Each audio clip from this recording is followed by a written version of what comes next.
ابھی آپ کو اہم خبر دیں۔ Army chief general Qamar Javed Bajwa کی زیر صدارت کور کمانڈرز کانفرنس کے شرکاء کو اندرونی اور بیرونی سیکیورٹی صورتحال پر بریفنگ دی گئی۔ آرمی چیف کی زیر صدارت یہ کور کمانڈرز کانفرنس ہوئی جس میں شرکاء کو اندرونی اور بیرونی سیکیورٹی صورتحال پر بریفنگ دی گئی۔ اس کے علاوہ ان شرکاء کو خصوصی طور پر ملک میں سیلاب کی صورتحال اور پاک فوج کی امدادی کارروائیوں کے بارے میں بھی بریف کیا گیا۔ آرمی چیف کی زیر صدارت کور کمانڈرز کانفرنس ہوئی اور اس میں جو شرکاء تھے ان کو اندرونی اور بیرونی سیکیورٹی صورتحال پر بریفنگ دی گئی۔ اس کے علاوہ ان کو یہ بھی بتایا گیا کہ کس طرح سے ملک میں اس وقت سیلاب کی صورتحال ہے اور پاک فوج ان امدادی کارروائیوں میں بڑھ چڑھ کر حصہ لے رہی ہے۔ مزید جانیں گے بول نیوز کے نمائندے صدیق ساجد سے۔ صدیق، کیا اپڈیٹس ہیں آپ کے پاس؟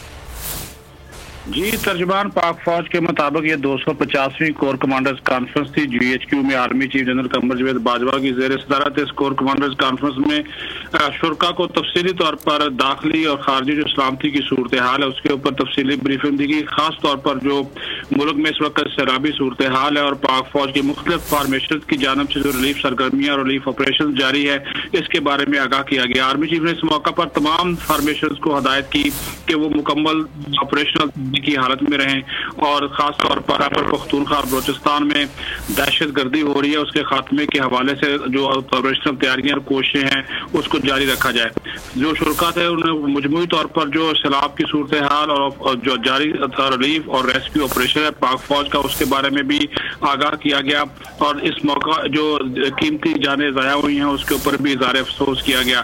اور جو انفراسٹرکچر تباہ ہوا ہے حالیہ سیلاب اور بارشوں کی وجہ سے، کور کمانڈرز نے اس عزم کا اعادہ کیا کہ اس کی بحالی کے لیے تمام تر جو کوششیں ہیں وہ کی جائیں گی، سول انتظامیہ کی مدد جاری رکھی جائے گی۔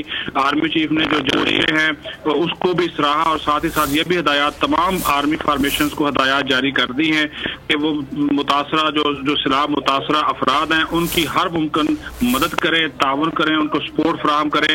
اور انہوں نے کہا کہ ایک بھی جو متاثرہ شخص ہے سیلاب سے اس تک پہنچا جائے، ہر متاثرہ شخص تک پہنچا جائے تاکہ اس کی جو مشکلات اس کا جو ہے وہ ازالہ ہو سکے۔ جی ٹھیک ہے، بہت شکریہ صدیق ساجد اپڈیٹ کرنے کے لیے۔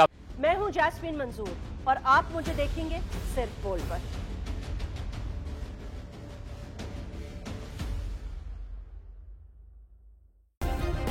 سبسکرائب کریں اور بیل دبائیں تاکہ کوئی خبر رہ نہ جائے۔